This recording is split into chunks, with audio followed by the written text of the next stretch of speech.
Friends, ఈ వారం GK questions తెలుసుకుందాము. మరి ఎంత ప్రయత్నించినా శ్వాస తీసుకునేటప్పుడు లేదా వదిలేటప్పుడు మాట్లాడలేరు. ఇది అందరు గమనించి చూడండి మిత్రమా.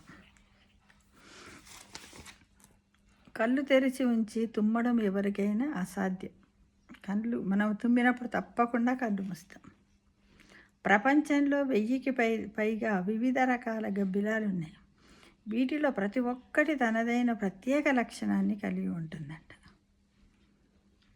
ఇంగ్లాండ్ రాణి 2 పుట్టినరోజులు జరుపుకునేవారట. అందరూ ఒకే పుట్టినరోజు జరుపుకుంటారు కదా, తను 2 జరుపుకునేది. ఏ దేశానికి లేలన్ని టైమ్ జోన్లు ఫ్రాన్స్కు ఉన్నాయి. తన భూభాగాలతో కలిపి అక్కడ అత్యధికంగా 12 టైమ్ జోన్లు ఉన్నాయట. మన శరీరంలో తనను తాను పునరుత్పత్తి చేసుకోగలిగే ఒకే ఒక అవయవం అందరికీ తెలుసు. అదేంటిది? కాలేయం, లివర్. బేస్బాల్ ఫీల్డ్ను డైమండ్ అని పిలుస్తారు, ఎందుకంటే ఇన్ఫీల్డ్ ఆకారం అలాగే ఉంటుంది కాబట్టి. ఒక జత పాచికలను దొర్లించినప్పుడు వాటికి ఎదురెదురుగా ఉండే సంఖ్యల మొత్తం ఎప్పుడు 7 అవుతుందంట. గుర్రాలకు, ఆవులకు ఒక ప్రత్యేకమైన నిద్రా విధానం ఉంది. అవి నిలబడి ఉన్నప్పుడే కునుకు తీయగలవు. ఇది అందరికీ తెలుసు. నిలబడి నిద్రపోతాయి పశువులు అని అంటారు కదా. మన దృష్టిని ఆకర్షించి సురక్షితంగా ఉంచడానికి జాగ్రత్త, తడినేల వంటి హెచ్చరిక సంకేతాల కోసము పసుపు రంగును ఉపయోగిస్తారట.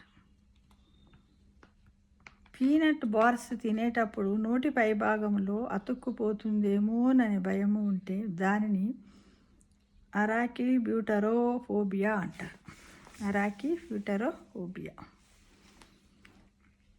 అమెరికాలోని ఎల్లోస్టోన్ నేషనల్ పార్కులో ఉన్న ఓల్డ్ ఫెయిత్ఫుల్ ఒకటే గీజర్ కాదు. ఎల్లోస్టోన్లో 500కు పైగా ఉన్నాయట. ఇవి వేడి నీటిని, వాయువును ఆకాశంలోకి చింపుతాయట. వీటి యొక్క ప్రత్యేకత అన్నమాట. జూపిటర్, నెప్ట్యూన్, సాటర్న్, యురేనస్ గ్రహాలపై నడవలేరు, ఎందుకంటే వాటికి భూమిలాగా గట్టి ఉపరితలం ఉండదు. అవి ప్రధానంగా వాయువులతో కూడి ఉంటాయి కాబట్టి. అతిపెద్ద ఆమ్లెట్ను పోర్చుగల్లో 1,45,000 గుడ్లతో వేశారట. ఇది 6 టన్నులకు పైగా బరువుతో రికార్డును సృష్టించింది. ఇది ఈ వారం జీకే మిత్రమా.